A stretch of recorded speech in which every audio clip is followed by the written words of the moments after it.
Hello! അങ്ങനെ പവിത്രം പുതിയ പ്രൊമോല് നമ്മുടെ തേയിലത്തോട്ടത്തിന്റെ നടുവിലുള്ള ആ ഒരു കൊച്ചു വീട്ടിലുള്ള വേദയുടെയും വിക്രത്തിന്റെയും ആ ഒരു പ്രണയ മുഹൂർത്തങ്ങൾ തന്നെയാട്ടോ കൂട്ടുകാരെ നമുക്ക് കാണുവാൻ സാധിക്കുന്നതേ. വേദയാണെങ്കില് ചുരിദാറൊക്കെ മാറ്റി നൈറ്റിയൊക്കെ ഇട്ട് ആ ഒരു വൺ സെറ്റപ്പ് ആയിട്ട് ശരിക്കും വീട്ടമ്മയായിട്ട് മാറിക്കഴിഞ്ഞു. നൈറ്റിയൊക്കെ മടക്കി കുത്തി നമ്മുടെ വിക്രത്തിന് ചായയൊക്കെ കൊണ്ടുവന്ന് കൊടുക്കുന്ന ഒരു കിടിലൻ രംഗങ്ങളൊക്കെ തന്നെയാട്ടോ. പിന്നെ ഏറ്റവും വലിയ ഹൈലൈറ്റ് എന്താന്ന് വെച്ചാല് നമ്മുടെ വേദയും വിക്രവും അവരുടെ ജോലി ചെയ്യുന്ന അതായത് തേയില നുള്ളാൻ ചേച്ചിമാരുണ്ടാവുമല്ലോ അവരുടെ ഇടയിലോട്ട് ഇറങ്ങി ഇവരും തേയിലയൊക്കെ നുള്ളി എന്താ പറയാ പണിയെടുത്ത് കാശുണ്ടാക്കി അതില് കഷ്ടപ്പെട്ട് ജീവിക്കുകയൊക്കെ ചെയ്യുവാട്ടോ. അപ്പൊ ഭയങ്കര രസകരമായിട്ടുള്ള ഒരു ജീവിതം.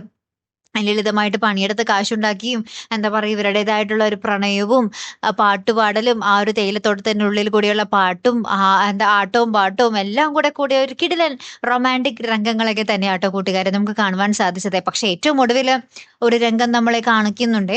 വേറെ ഒന്നുമല്ല നമ്മുടെ വേദയും വിക്രവും ഒരു ദിവസം ഇങ്ങനെ രാത്രി പുറത്തിരുന്ന് സംസാരമൊക്കെ കഴിഞ്ഞ് തിരികെ വീടിനുള്ളിലേക്ക് കയറുമ്പോൾ വിക്രത്തിന് കൂട്ടുകാരനെ കാണാനുണ്ടാവില്ല.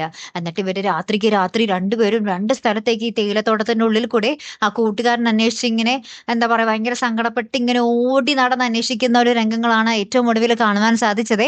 ഇനി അയാളെ തിരികെ കിട്ടും, അയാളെ നമ്മുടെ ശ്രീകാന്തിന്റെ കൂട്ടുകാർ കൊണ്ടുപോയോ എന്നൊക്കെ ഒരു പിടിയില്ല കേട്ടോ. ലാസ്റ്റ് അങ്ങനെ ഒരു ഭയങ്കരമായിട്ടുള്ള ഒരു രംഗവും നമുക്ക് കാണുവാൻ സാധിക്കുന്നുണ്ടേ. കാത്തിരിക്കാട്ടോ അപ്പൊ അടുത്തൊരു വീഡിയോയുമായി വരുന്നത് വരയ്ക്കും. Good bye.